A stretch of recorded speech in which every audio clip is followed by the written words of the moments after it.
We already looked at an example if you're renting a condo right now, whether it makes sense to buy a condo or continue to rent. So I thought for this example, we would take a look at a house. What if you're currently renting a 3-bedroom top floor of a house and you really want to purchase your own property?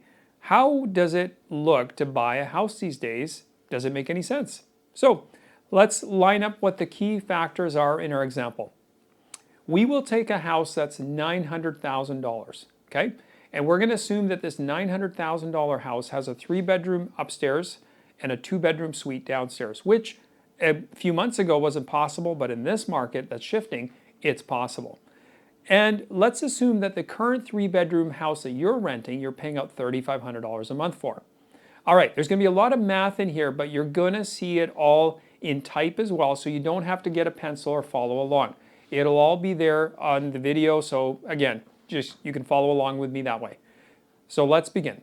We've got our $900,000 house. The minimum down payment we need for that is the first 5% of the first 500, that's $25,000, and we need 10% of the rest, that's another $40,000. So we need $65,000 for the down payment. I know, it's a big number. However, we're not done yet. We also need the property transfer tax. It's the Welcome to BC tax. That one is 1% on the first $200,000 and 2% on the rest. That's going to come to a whopping $16,000. Oh yes, it just keeps going and going. That's $81,000. Okay, now once you've got your down payment, you've got to add your CMHC fees as well. Well, that $900,000 property, you were putting $65,000 down. However, by the time you had back the $33,400 in CMHC, you are financing $868,400. That is a staggering sum of money. Now, given today's interest rates, which were in October of 2022, a 5-year insured mortgage, because you have less than 20% down, has a rate of approximately 4.94% fixed for 5 years.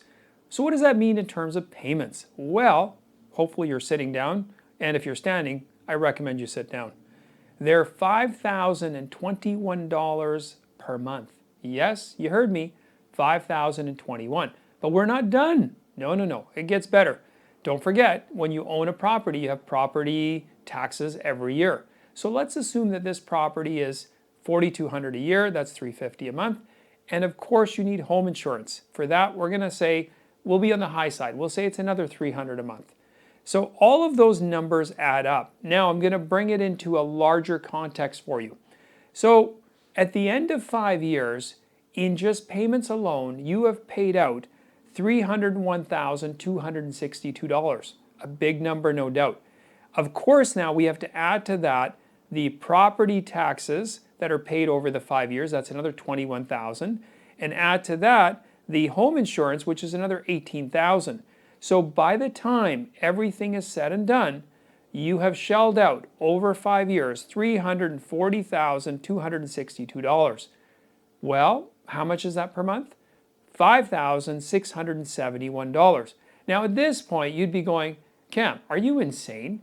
I was only paying out $3,500 in rent, and now you think I should be paying out $5,671 per month? That don't make a lot of sense. Well, hold on though, we're going to get there. Out of those payments of $301,262, $1,675 per month essentially is going to principal.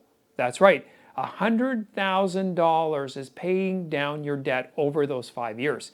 So if we minus that from our $5,671, now your cost is $3,996. Still more than the rent you're paying. However, you've got a tenant who's in that basement suite. So let's assume that tenant pays, I don't know, $2,250 per month, which isn't unrealistic these days. Now you're only out $1,746, which certainly doesn't sound too bad. And now this is going to assume that the property value doesn't go up or go down. We're just going to assume that it stays static for the 5 years. However, don't forget, you also had that $65,000 up front plus the property transfer tax. So $81,000 divided over 5 years, that's another $1,350. I know there's a lot of math, just follow along.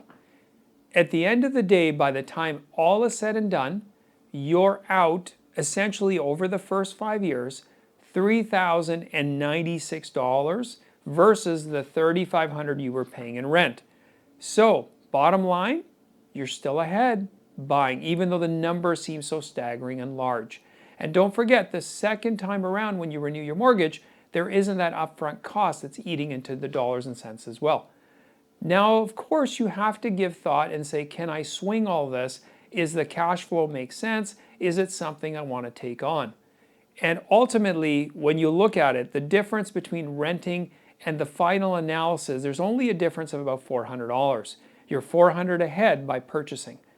You have to decide, though, the freedom of owning your own place, being the boss, calling the shots, not having other people running around or whatever. But don't forget, you will have tenants, so there will be some other noises. But ultimately, it's your property. And you have to make that big decision whether it's the right thing for you given all those circumstances. And that's where the Auxilium team comes in. Our trained professionals will help you figure this out, at least for the mathematical side, so we can at least give you all the math, and then the personal, emotional side, well, that's up to you. You've got to decide if it makes sense or not.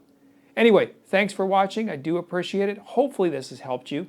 And if you need anything mortgage-wise, reach out to the Auxilium team.